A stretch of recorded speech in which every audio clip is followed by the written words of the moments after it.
Hey, welcome to the Geek-A-Rican podcast, episode number 6. I am here with my main man, Ali Oxnfree. Peace. What up, y'all? This is my guy, Top 5 Dead or Alive podcast. He's always gracious to join. He's the man. Thank you. Thank you for having me, brother. Always a pleasure to have you. It's been like a few weeks since we've done one of these bad boys. I haven't been able to do it. It's been I took like a 3-week hiatus, but now we're back into it. So much has happened in the last 3 weeks. So let's get right into it, man. So first off, how's everything? How's the podcast? How's your life? What's going on? Talk to me. Everything is good, man. We just put out a show today. It dropped today, actually. The day we filming this. Top 5 Dead or Alive podcast. Me and my boy Cali Rock. We interviewed a good buddy of ours, Mr. Jeffrey Gamble. Jeffrey Gamble is a photographer, dope photographer, worked with a lot of people in the industry, music industry and whatnot. So we was just basically talking about top 5 album covers, you know what I mean? You know, just having a little round table with that. And it was a cool show. Definitely if you're a music lover or art lover, you know what I mean? So it was cool, man. That's really, really dope. Yeah. I was listening, I caught a little bit of it, and he worked with some people, right? He's worked with some artists and stuff like that. And So he worked with DMX, Big J, rest a lot in of peace people. to X. Yep. That's really dope. Definitely check out his show. Give it a listen, give it a like, smash that subscribe. Yes. Thank you. So this week, actually last Friday was the wrap up of Falcon Winter Soldier on Disney Plus. And there's so much to get to because we haven't really covered in 3 weeks. So what was your thought of the show, man? How'd you like it? I'm not gonna lie, I was getting a little lost in the story. Certain parts I was like, I couldn't really, follow exactly I'm like, what's going on? Why are they doing this? Okay. So it's definitely going to be a show that I'm going to rewatch. Overall, I thought it was cool. I think the fanboys definitely love, are we doing spoilers? Yeah, definitely. Cause it's been out for a while. Okay. Yeah. I think they, probably will appreciate the look of the final costume he has as Captain America. I thought that was cool. The little speech at the end was cool too, fitting for the times. Rightfully so. I get it. You know what I mean? It's cool to see a company as large as Disney, basically getting with the times. Heeding, telling the stories of people who really didn't get a chance to tell their stories correctly. You know what I mean? So that was cool. Scale of 1 to 10, 10 being the highest, I give it maybe 7.5. I thought it was cool. Yeah. Okay, so I could appreciate that because people didn't jump right to a 10, right? Because it wasn't a 10. Yeah. So here's my thing, right? You're gonna laugh about it. WandaVision was a lot of story, no action till you got to the end. This one was a lot of action and not enough story, right? Like you feel like a lot of the characters, it didn't make to me, some of it didn't make sense, right, in certain ways, right? So by the time they get to the end, were you supposed to like US Agent or not like him, or were you supposed to see him become bad just for the last episode's come along, and then he saves the truck instead of chasing the girl? So you want him to become good after he just fought these dudes in the episode before for the shield? So I was just like, and we just gonna act like Son didn't kill the dude with the shield and with the blood all over, on everybody. He was straight out bad guy. And I understand that Lamar died. His homie he wanted died. revenge. The homie died, and he went revenge. But then he went straight psycho. He lied to he lied to Lamar's family. Talk about he killed them when it wasn't him. And Falcon said that he didn't kill them. He didn't kill. So I just thought it was kind of weird. The story, how they went towards the end. They spent all the money though, right? They spent good money in the last episode with all the graphics and him, the pictures and the frames where him with the wings and the shield, like it was fire. Like if he's Captain America, he's gonna be the Captain America for the foreseeable future. I did appreciate the bonding of the two characters, him and Winter Soldier bonding, trying to work, and him practicing them. It was a good final episode. I say that much. It was good. I think the whole season wasn't amazing, but I think it wasn't a miss. I enjoyed it, I think, a little bit more than WandaVision, just for the fact that it had that action. You know what I mean? But like you said, the story was a little confusing, I guess. Yeah, it was confusing. I'm still confused about certain things, but I don't know. I think by the end, though, you like a lot of the characters, though. Like, yeah. Okay, so Sharon Carter went straight evil by the end. She's like, she got she got pardoned, and whatever. But then she's like the twisty bad guy. She was the power broker the whole time. Yeah. Which everybody saw coming. Yeah, you saw that coming. But I think that's gonna lead into Secret Invasions. I think she's a Skrull. I think she's a shapeshifter. She could be an evil. She could be an evil Skrull, because the way Marvel did it in Captain Marvel, like the Skrulls were good, right? And the Kree were evil. But there's always good guys and bad guys in every story. So I think this is the Secret Invasion. I think this is that. I think she's a Skrull, and we'll see where that goes. But I think by the end of the season, Falcon and Winter Soldier, you end up liking Baron Zemo as the villain. Yeah. And his version of Alfred ended up killing all the super soldiers in the truck. Yeah, that I was about to say, that was Baron Zemo's. That was Butler. His homie. Yeah, the that Butler was his dude. Butler. Oh, okay. Yeah, the old guy just blew up the whole thing, and he's in jail, and his homie's still pulling the strings. Yeah, I thought that was cool. I did what I did appreciate. Oh my God, the ass whipping that what they call the Dora Milaje, the Dora. Oh yeah, my God, that they put on U.S. agent, I guess you would say. Yeah, man. He said, "Yo, they weren't even super soldiers." I'm like, and I think, and that's why he had to take the serum. He was like, "Yo, they weren't even enhanced," and he had to because he straight up felt like, "Yo, like how can I not even beat these women?" And these women. And they did their thing. Shout out to the Queens, man. They did their thing. I loved it. I loved how that interaction with Bucky. And they keep referring to him as the White Wolf. So give me White Wolf. And for those who don't know, the White Wolf is the adopted son of King T'Chaka. And he comes into Wakanda, and they kind of take him in. So he's for all intents and purposes, the adopted brother of T'Challa. But I guess in the MCU verse, they brought in Winter Soldier as the White Wolf. Yeah. And I'm cool with that, right? So they're trying to pull him away from the Winter Soldier persona, right? Because when you start the season and they show you the glimpse of the Winter Soldier back in the day, he was a killer, he was an assassin. I love assassin Winter Soldier. I love it. I don't know why.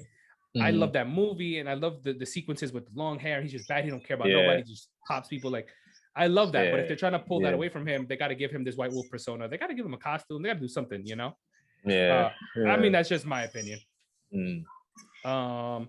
So overall, I liked it. I liked it. And like, if they came out with a second season, or I think they already announced there's going to be a Captain America 4 with Anthony Mackie as the lead, obviously as Captain America. I'm all for it. I'm all for it.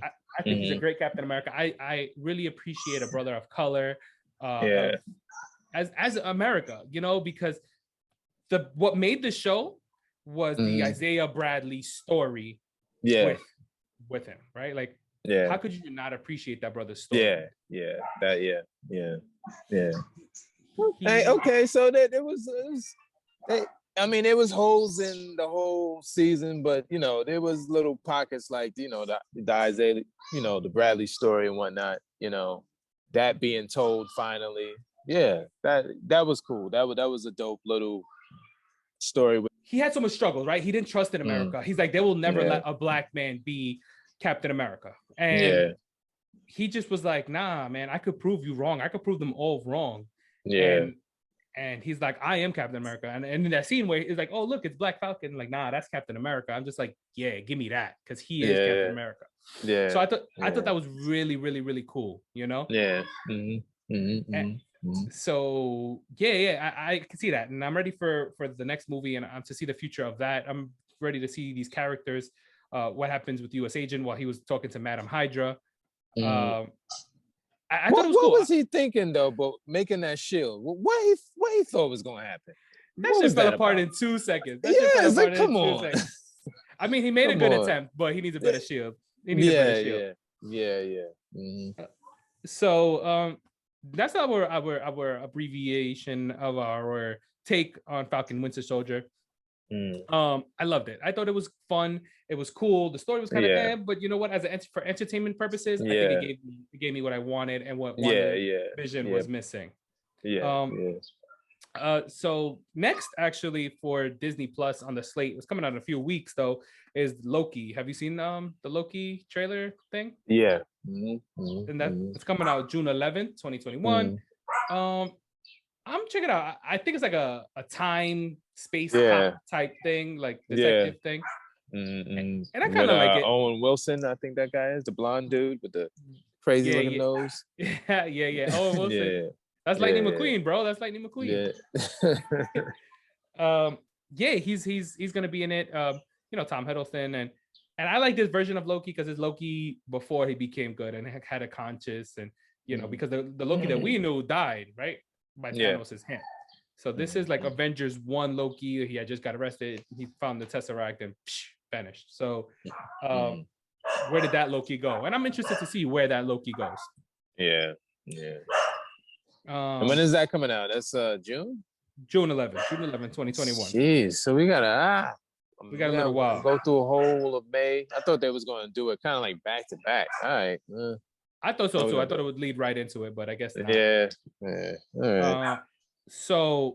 But you know what? 2021 is going to be full of Marvel stuff. So they're already filming Miss Marvel and Hawkeye right now. Wow. Okay. The Black Widow is going to be released in July. So we're going to get Loki, and then right in July 9th, we're going to get Black Widow. Okay. And then the summer will go through, and then September, Shang-Chi is coming out. Yeah, I want to see that. I'm really interested in that. That's going to come out September 3rd, 2021.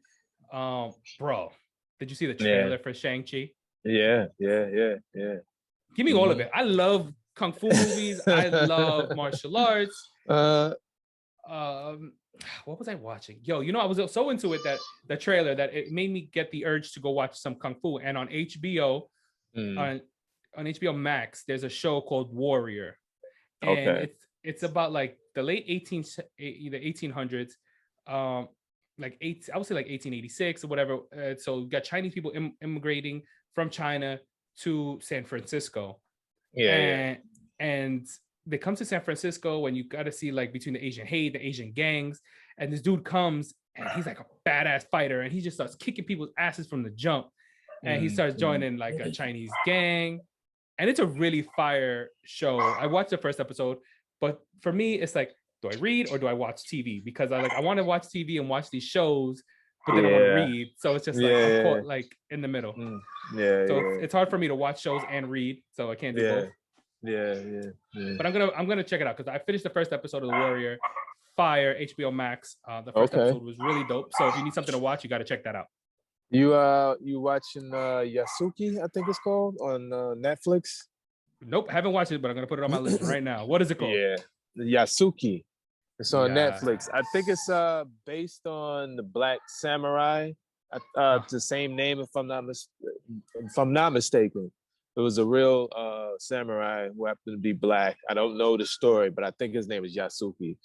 But of course, this is like, not like a historically accurate depiction. It's like, a lot of fantasy and whatnot. I think it was produced by a brother named LaShawn Thomas. And who else is a part of it? Flying Lotus. The musician was a part of it, and I think Lakeith Stanfield is a part of it. If I'm not saying it, I think that's his name. The brother that was in Get Out, yeah, all the movies and whatnot. I think they executive live produced action? it. No, it's animation. Oh, okay. It's animated. Yeah, it's Okay. animation. Yeah, the story's crazy. I was watching it last night. How many It's a bunch of seasons is it? episodes. It's just one season. I don't know how many episodes though, but it's crazy though. It's crazy. Okay. Yeah. What have I seen recently? Invincibles on Amazon. Oh, yeah. Yo, Yeah. that's my shit, yo. Invincibles was dope. So the season finale was this Friday.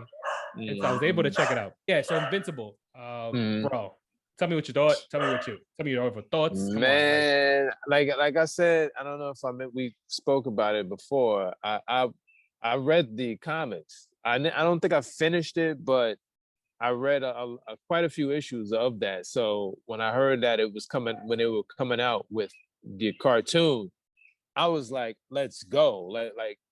The book itself is crazy. It's so many stories, so many twists and turns, and people dying, and you know what I mean. Robert Kirkman, he's good for that. You know what I mean. He did that in the Walking Dead comic. I was reading that and watching the show at the same time. At one time, I stopped. But anyway, but when I heard that they was coming out with this, I was like, I'm all in. And man, the fucking season did not disappoint. It did this.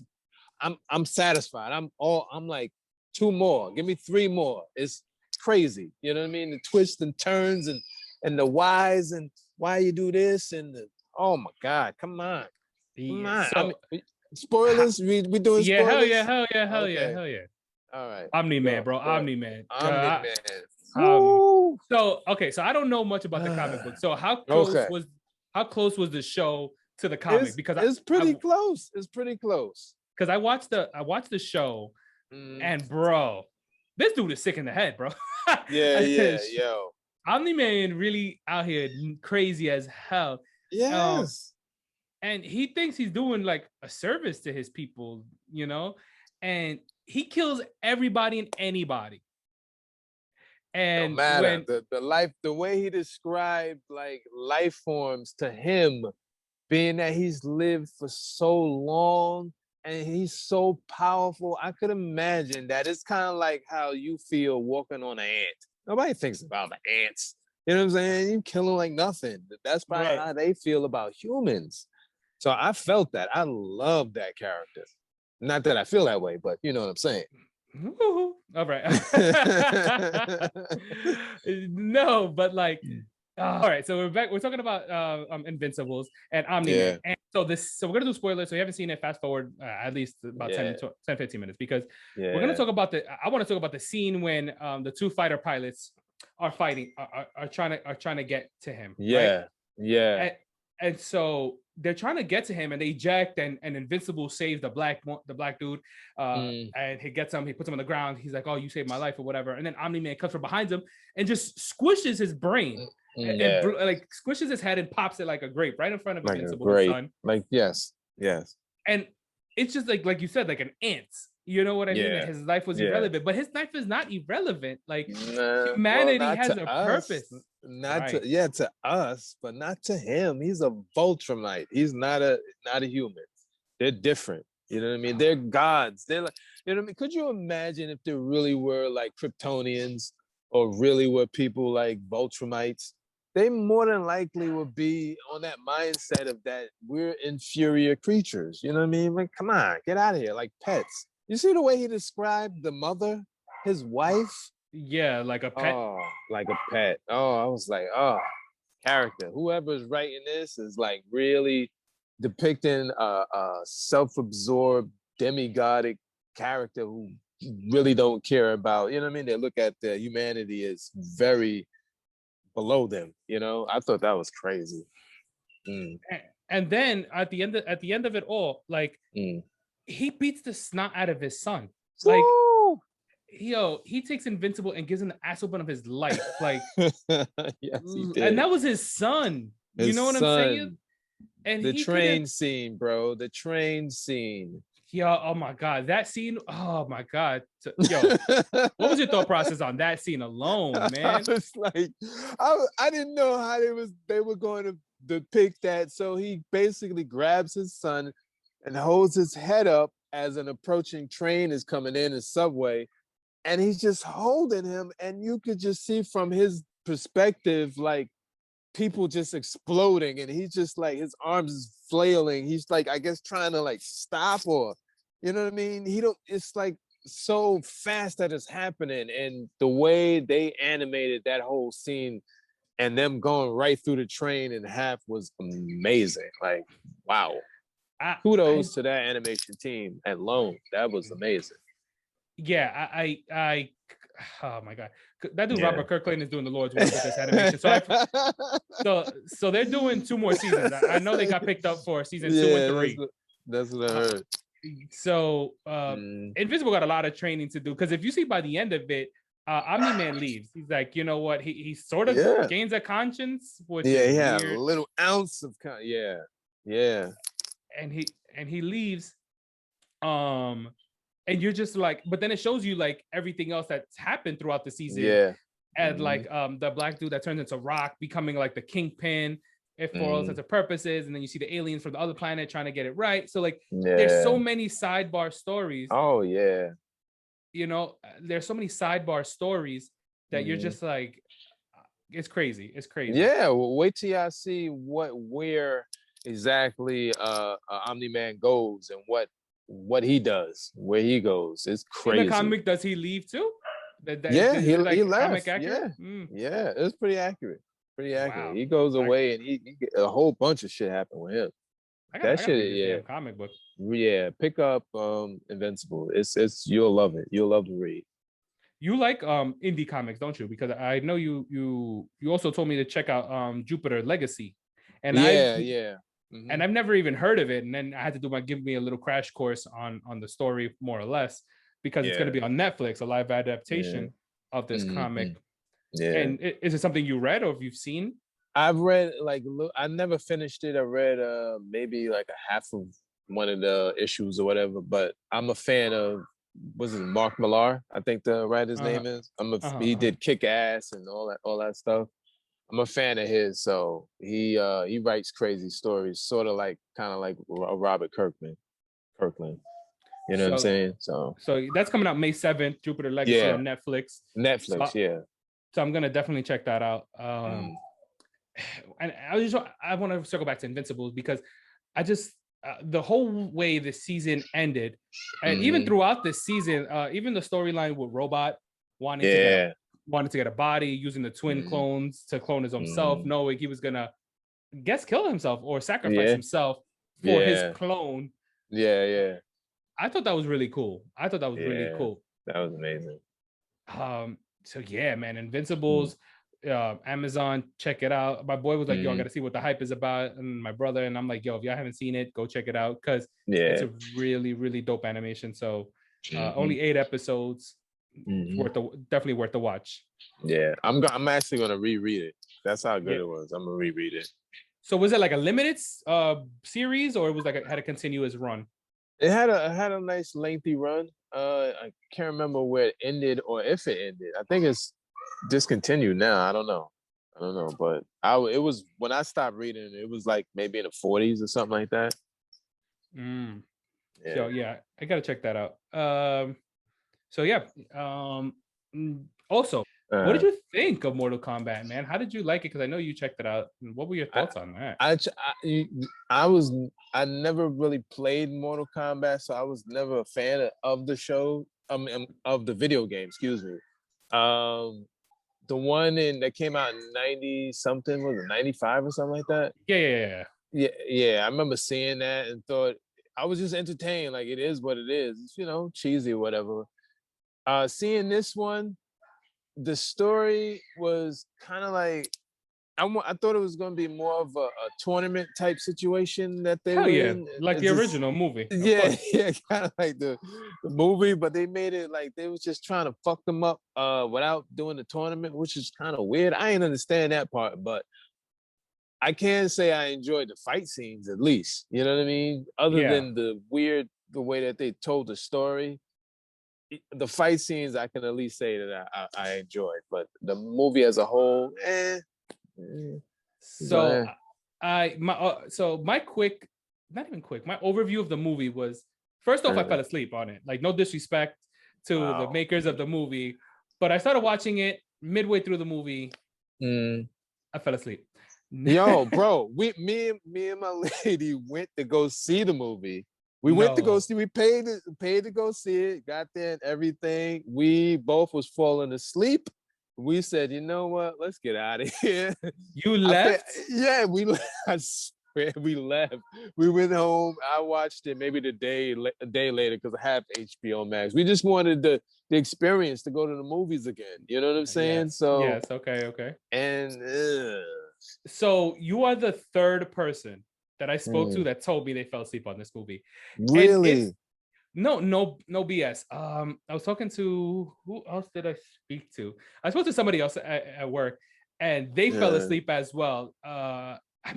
And then I know I fell asleep, but now hearing it from you, and then actually I have another person fell asleep in the movie theater on it. Oh my God. So no disrespect, but there's something wrong with this story, because the first 15 minutes of the movie, fire, right?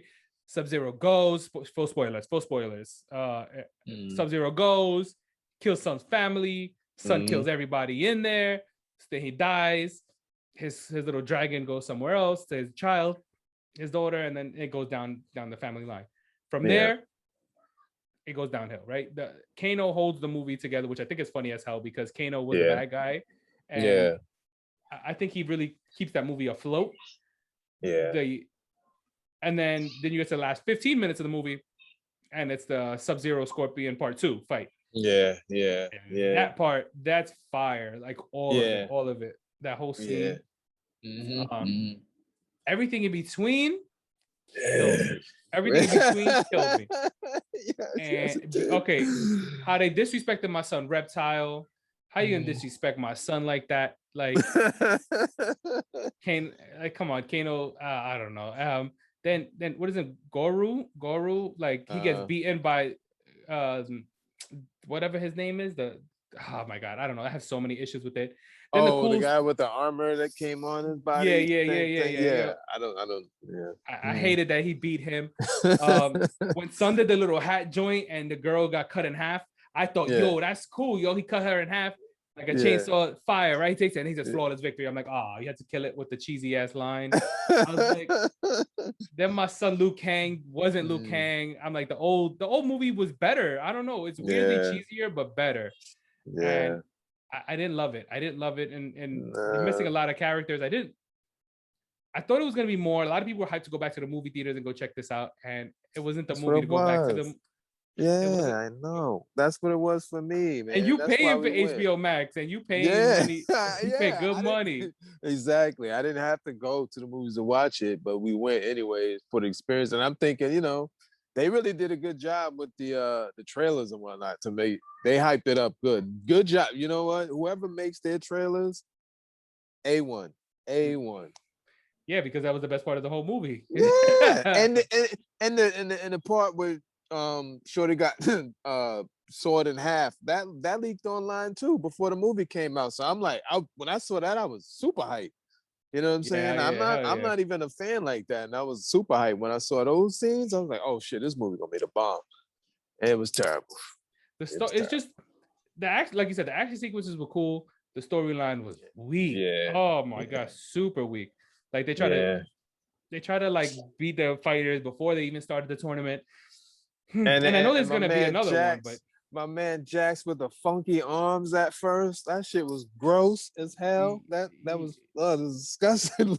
Like, eventually he gets the dope arms, but that took too long to get to, man. Like, come on, man.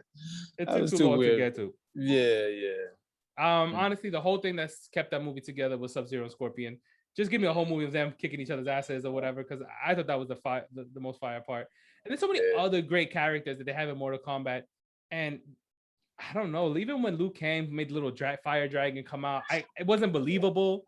And I know it's a card based on a video game, but it was just like, Nah, y'all could have done better. Y'all could have done Now, better. let me ask you though, the way that they were just getting their powers because they got angry or whatever, is that how it really goes or whatever? Or do No, they they ever always really? have that. They always had these abilities, and they just, Oh, would okay. manifest. They wouldn't manifest. They would just, have them. You know what I mean? Yeah. I thought I that don't was know. a little weird how they was trying to, I don't know, explain that. I hated it. Now I'm thinking about it, I hated it. I'm so mad. Yeah. It's like, when somebody teases you for something, you're like, oh, this is about to be popping, right? And Yeah. then you're like highly disappointed, be like, Yeah. don't play with me next time, yo. Don't do that to my So emotion. just finding that out just now really made me very disappointed. Like they didn't have to do all that. You're gonna get your karma or your chi, whatever that was, then you just get mad and your fucking eye shoots a laser. I'm like, yo, that's kind of crazy. They didn't even have to do that. They could have just had it all the time, been some, I don't know, upgrades or whatever. I'll rewatch Mortal Kombat 1 and 2, the old school ones, 100 times over, then rewatch that crap that I saw. Yeah. Kong and Godzilla was a better fight movie to me than Mortal Kombat. Yes. And Peter Rosenberg on Hot 97, you don't know what the hell you talking about. That Kong movie versus Godzilla was fucking awesome, man. It's fucking awesome. I like Peter Rosenberg, but some people just have different tastes, right? Different strokes for different folks, There you go. All right, yep. There you go. So a little bit of our reviews on some of the things that have came out in the last few weeks. Then also looking forward to things that are coming up in the future, things that are coming up right now. I don't think there's anything crazy coming up. I guess the next thing that is coming up is the Jupiter Legacy, so I'm gonna check that out May 7th on Netflix. Then you got Loki coming out June 11th, so the next 2 months are gonna have some stuff to watch. Okay. Now that Invincibles is over, yes, and so I was also looking at the slate of things that are coming out from Marvel, because I'm gonna shift off of Mortal Kombat because it was kind of weak and it wasn't even worth too much talking about. But don't waste your time. Watch it early because you're gonna fall asleep. So back to Marvel real quick. So I just wanted to read to you the slate of stuff that is coming out in 2021. And this year alone, you got Black Widow coming out July 9th. You got Shang-Chi coming out in September, Eternals in November, Spider-Man in December. So you're gonna have at the end of the year, you're gonna have a Marvel movie basically every month. So I'm looking forward to watching all these movies because 2020 was a shit year with the pandemic. You know what I mean? And so now they got to crunch all these movies out. Are you going to the movies to see all these movies? Are you gonna Disney Plus and pay the $30? Because that's what they're gonna do. I might, because that last movie that I just saw for the first time in over a year, I can't even remember the last movie I saw, but to come back to that makes me a little bit weary on what else is coming out. You know what I mean? Because, the pandemic is still going on technically. You know what I'm saying? So if I'm going to go out and risk being around people, I want to, the movie to be kind of worth it. You know what I'm saying? I left in the middle of the goddamn movie. So I don't know. I mean, if it's a movie that I'm really, trying to fuck with, like like one of the big Marvel joints, I'm definitely gonna go. I'm not even gonna lie. And the other ones, I'll watch at home. So I'm probably gonna do like half and half, depending on the level of urgency within my nerd self. You know what I'm saying? I don't know. It depends. Maybe something like the Black Widow joint, I might watch at home. You know what I mean? Because they're charging for that, right? On Disney Plus. Yeah, they're $30, or you could go to the movies. Or you could go to the movies. Yeah, I might just pay the $30. You know why I would pay the $30? Because once you pay it, you could rewatch it. You know what I mean? Yeah, exactly. I would want to rewatch it more than once to see if I missed something. I could always go back and check it out. You know what I mean? So I'm kind of looking forward to that. And there's nothing like being home. Being home, watching a movie, kicking back, not have to get dressed. Got to worry about, oh man, you can do all this in your boxes. You know what I'm saying? So absolutely, yeah. So it's something to do. So some news also that dropped, Marvel related, obviously. so I think in like a few weeks, Taika Waititi is the director for Love of Thor: Love and Thunder, and he's also the Thor Ragnarok. I think they're gonna be done with principal filming in a few weeks, in about 2-3 weeks, and so yeah, that's gonna be wrapping up Thor: Love and Thunder. Everybody knows that Natalie Portman plays Jane Foster. She's gonna be the next Thor. Okay. So if you ever read like the comics, there's a Jane Foster becomes the Thor because the Thor that we know, Odin's son, becomes unworthy. So she takes over the mantle as Thor.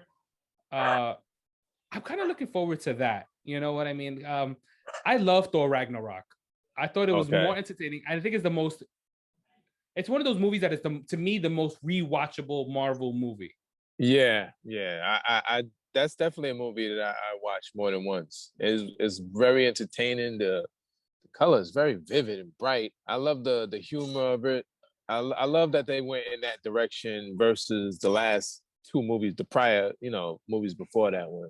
So that's definitely a rewatchable movie for me.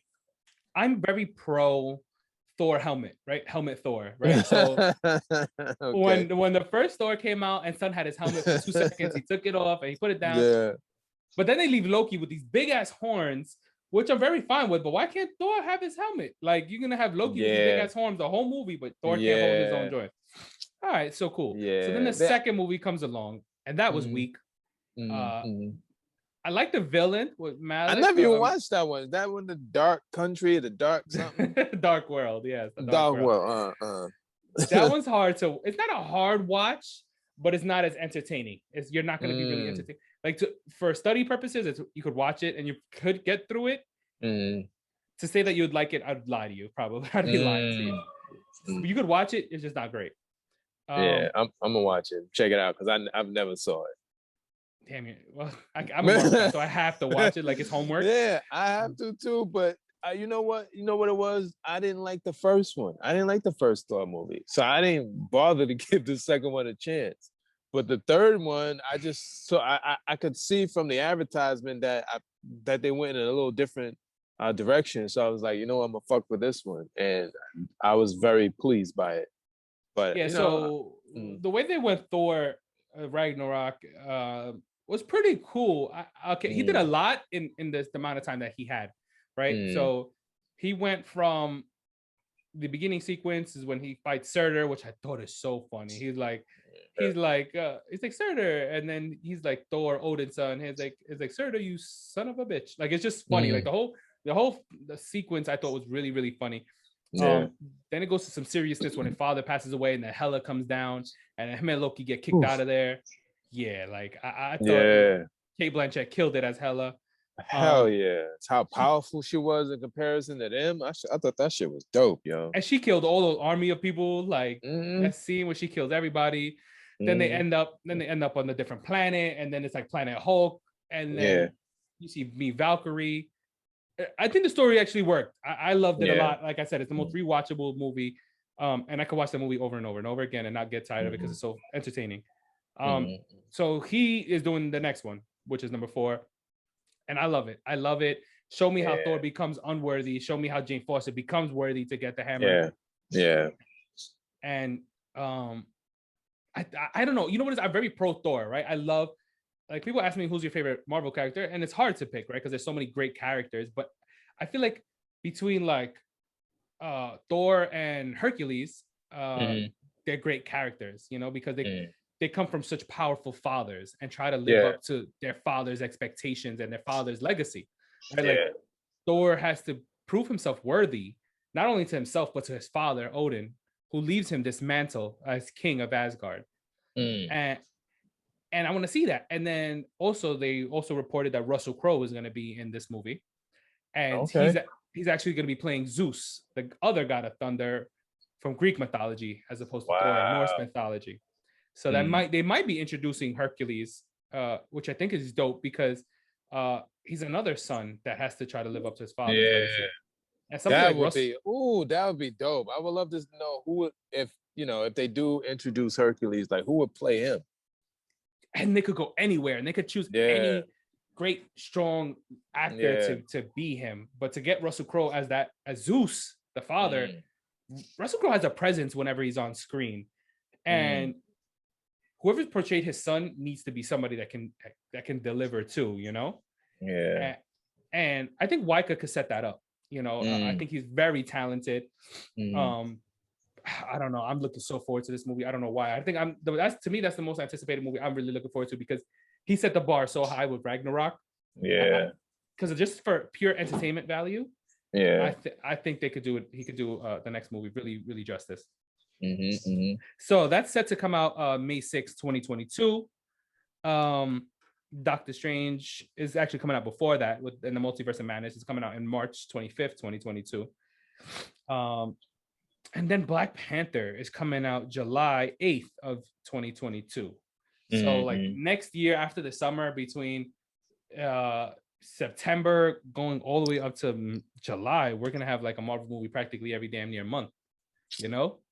Black Panther 2. I'm a little worried about that one. Me too. Why are you worried?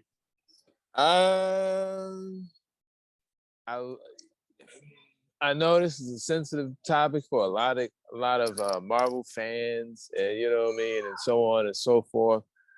I'm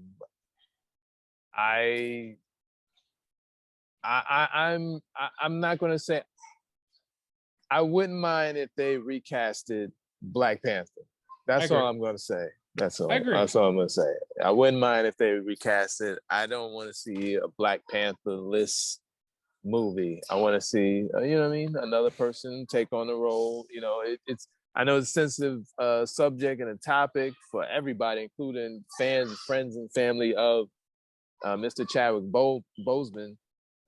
But you know, this is something that is done, has been done before. People, you know, who have passed away in certain roles, iconic roles, you'll put in another person, and a lot of times it'll work. You know what I mean? So I don't know. I would like to see, hopefully, another person taking on that. I don't know who that person would be, but I would like to see somebody take on that role of Black Panther to continue on the universe. I don't know. It would just feel weird if they don't have him and they just go right to his sister Shuri being the Black Panther too. I don't know. This is my opinion. So I think it was reported the other day that Lupita Nyong'o, who was in the movie, the first one, had said like they found a way to kind of like respectfully show the passing of Chadwick in a way in the movie, or kind of like give some form of respect to his passing in it. But I'm on the same boat with you about recasting, right? Because Charlemagne the God and a lot of African American brothers have definitely shared their emotions of how they feel like the character of Black Panther should live on. The Black King of Wakanda. It's bigger than one actor, and he was an amazing actor at that. But I believe that he would want that legacy to go on. Like give another brother of color that opportunity to carry on that mantle. And he's the king of obviously a fictional country, but what he meant and what that character means is so much bigger than himself. And you need to have, I don't know, I personally feel like you need to recast. You need to have another Black Panther. Maybe if they give it where he goes away somehow, or they think he dies and then they do recast. Even if it might be too late for this movie to include Black Panther, Chadwick Boseman, T'Challa now, I feel like. But if they continue on with this movies, they have to recast, I believe, because he's a powerful figure. And Michael B. Jordan said there was like a 2% chance of, you know, we'll see a return of Eric Killmonger in the movie, because he doesn't want to never say never. But I think he could take up a role where he could hold down the mantle, you know, for a little while, you know. And I would like to see him, because we've seen villains turn, you know what I mean? We've seen many villains turn. Look at Loki. Loki's popularity got so big, even as the bad guy, they brought him back to be some form of good guy, even though he's a mischief. Yeah. So the Black Panther 2, I don't want to see them give it to Shuri. I don't want to see that. I don't know. I don't want to. I don't want to. Yeah. I don't know. And not that she's a bad actress, of course. I don't think that she's a bad actress. I don't know. I don't know. I really feel like you need to recast. You need to recast, and we'll see where they go. Brian Coogler is a great director, great writer, so I'm sure he'll do justice to the movie. Yeah, definitely. We'll see. Who knows? So yeah, Black Panther, July 8th, 2022. And last bit of news. So Sony has made a deal with Disney for Disney Plus for Sony movies, because Sony owns the rights for Spider-Man movies, so the movie franchise. So it was reported that they made a deal where all of Sony Spider-Man based movies, even the animated, which is like Spider-Man Into Spider-Verse, which is usually on Netflix, when it falls off of that, will be streaming on Disney Plus. Okay. So now all the Venom, and also I think next year comes out Venom. This is something Carnage. I forgot the title already. The next that's the next sequel, one. Right? Yeah, the sequel. Okay. Let There Be Carnage. Excuse me. There it is. Yeah. Okay. Venom, Let There Be Carnage is coming out, and so I believe when after that falls off of Netflix, that will be on Disney Plus as well. So it goes to show you that I guess Sony and Disney are still working in a form of partnership here with Spider-Man, and that's only going to do wonders for its fan base, right? Because the fans want to see Morbius. Like, that trailer dropped over like a year ago or even longer, and that trailer for Morbius still looks out of control with Jared Leto. You know what I'm saying? I forgot how long. Yeah, that's been a minute ago when they first started showing it. Wow. Yeah, that trailer dropped at least a year ago with Jared Leto as Morbius. So I think that's gonna be dope. So I'm ready to see more Spider-Man. Give me more Spider-Man. So I think that's gonna be cool that they have that working relationship, and who knows, maybe that'll leave a space for future Marvel, MCU, and Sony deals for Spider-Man, because I like this incarnation of Spider-Man, and I like Tom Holland as Spider-Man. I think he's young, vibrant. I think he brings a lot to the role, Yeah, he has that look. I think he's like, if I had to pick one person, like for me with Superman, it's kind of Christopher Reeve. I just like the way his face looked as Superman, and Tom Holland to me kind of looks like Peter Parker, in my opinion. So that's kind of it for a little bit of news. Oh, and just real quick, shout out 13 years. I think it's been 13 years since the release of Iron Man 1. And and I didn't know that till I think it just came up somewhere. And it's been 13 years since Iron Man 1.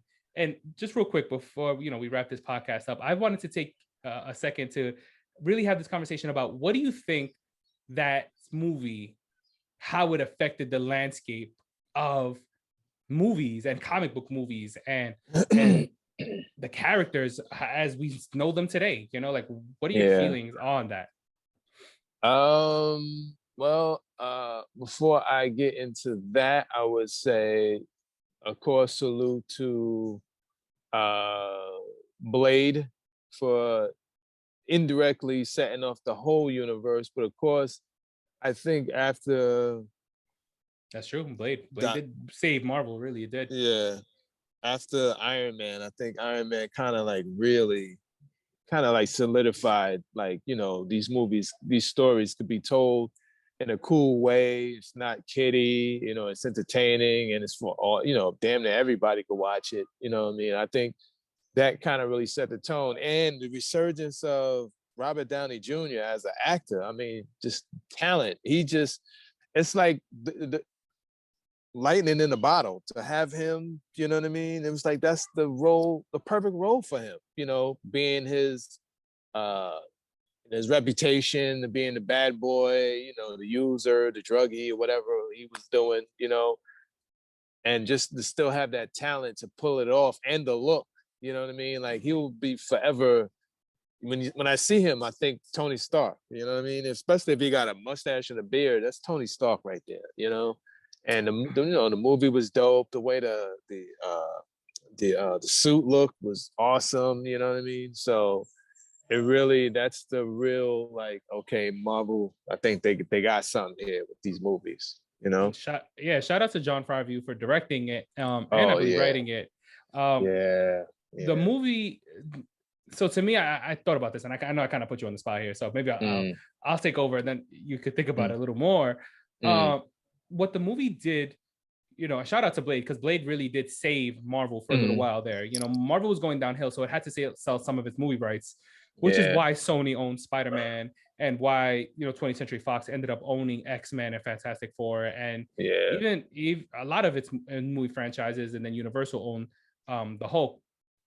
But then when they decided to make Iron Man 1, it really set up of what a superhero movie can be, because it was kind of like, it gave me that Batman Tim Burton feel in the beginning, right? Like it really grabbed the comic book thing and was comic booky, but not so much, right? So exactly. The movie set up like going to a third world country where there is really, you know, warfare and weapons and real like terrorism and shit like that, and somebody can take over, you know, by trying to do the right thing and save them, you know.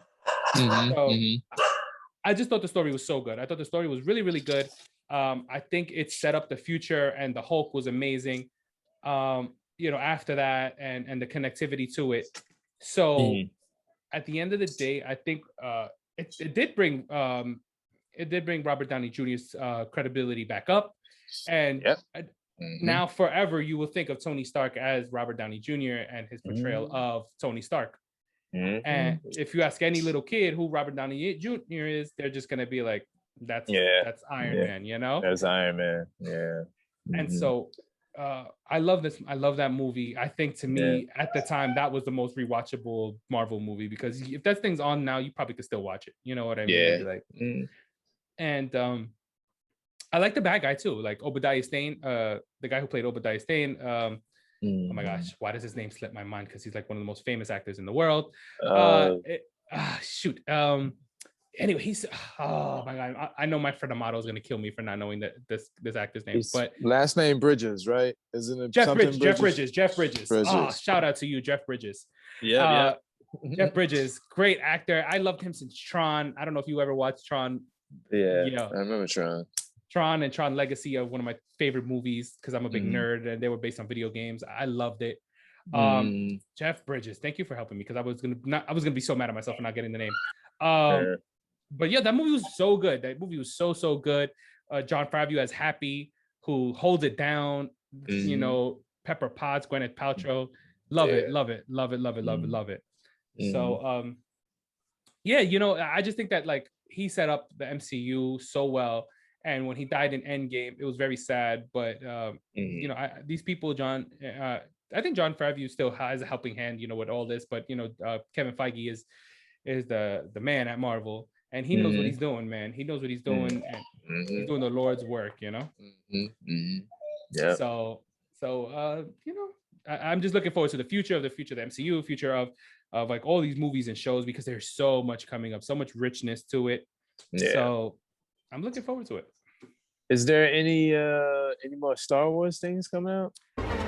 What is next? Okay, so glad you brought that up. So May the 4th be with you, because today is May 2nd. So in 2 days will be May the 4th. So that's called Star Wars Day. You know, a lot of sales, a lot of stuff goes on sale. A lot of stuff comes out. The Bad Batch is a show based off of the Clone Wars, and it was like 5 clones that were enhanced. So they're different type of clones. So they're a set of clones, but one's really big, one's smart. So they were like enhanced clones, and they had like their own little squadron. And if you watch the last season of Clone Wars that was released on Disney Plus, there was like a little during the season, there was like a little chapter based on the Bad Batch, and you meet the Bad Batch and whatever. So now they're going to be their own story. So it's going to be on a week-to-week thing. So Star Wars is going to be coming out with the Bad Batch story for a few weeks, you know, like, continuously. And I like the Clone Wars timeline, because Star Wars does everything in like timelines and stuff like that, and like different times. So like if you watch The Mandalorian takes place 5 years after the fall of the Empire. And so Ahsoka, right here, Ahsoka Tano, she played by Rosario Dawson. She's gonna have her own show as well. Oh wow! And that's gonna take place in the same timeline as The Mandalorian. And there's a few more stuff that's gonna be coming out for that timeline. And then there's still books being written right now for the High Republic, which is 200 years before you even meet Palpatine or any of that. So that's 200 years into the future. So there's still books being released in June and July. And then that's it for Star Wars. Oh, shout out to me, because May 5th is my birthday. So the day after May the 4th, I'll be the Cinco de Mayo is my birthday. I'll be turning 33. Nice. Happy born day. Yeah, thank you. And so whenever they say May the 4th be with you, because it's the 4th of May, you know, they always say that Revenge of the 5th. So that's it. And on the 17th is my born day. Oh shit, May 17th? May 17th, brother.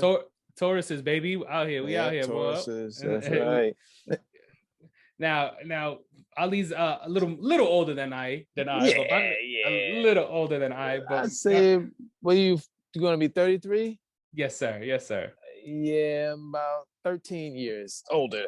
Yeah. What? My man I hate young. I hate young. I don't even want to do all that math, but my man is young. But you gotta appreciate somebody. Let the other viewers pick up the math.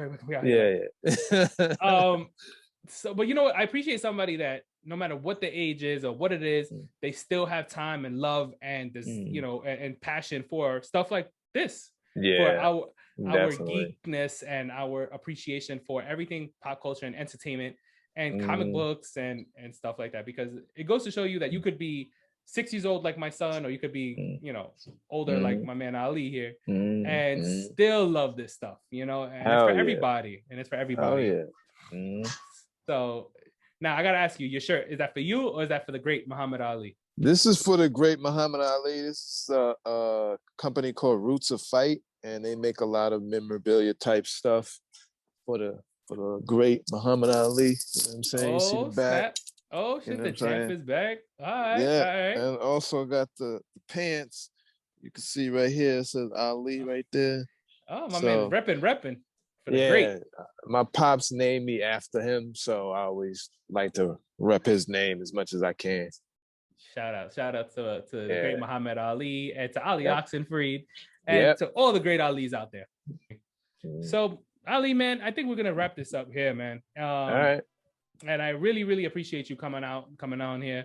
Got really dark really quick over there in Brooklyn. But I appreciate your time and coming on to the Geek-A-Rican podcast. And you know, you're always much appreciated on here. Thank you. And you could always check out my man. Where can they check you out? You can check me out on the Top 5 Dead or Alive podcast. Find us on Spotify, Apple Music, on YouTube, SoundCloud, at Top 5 Dead or Alive podcast on IG. You can also follow me at Ali Oxnfree, ALIOXNFREE on Instagram. Shout out to my co-host, Mr. Cali Rock, and shout out to my brother, Big Zach, right here for having me on the show. I appreciate it, brother. Man, I always appreciate you joining us, and I want to thank everybody for listening, giving us your time, and checking out episode 6. We'll be back episode 7, hopefully very soon, and we will check all you out later. Peace.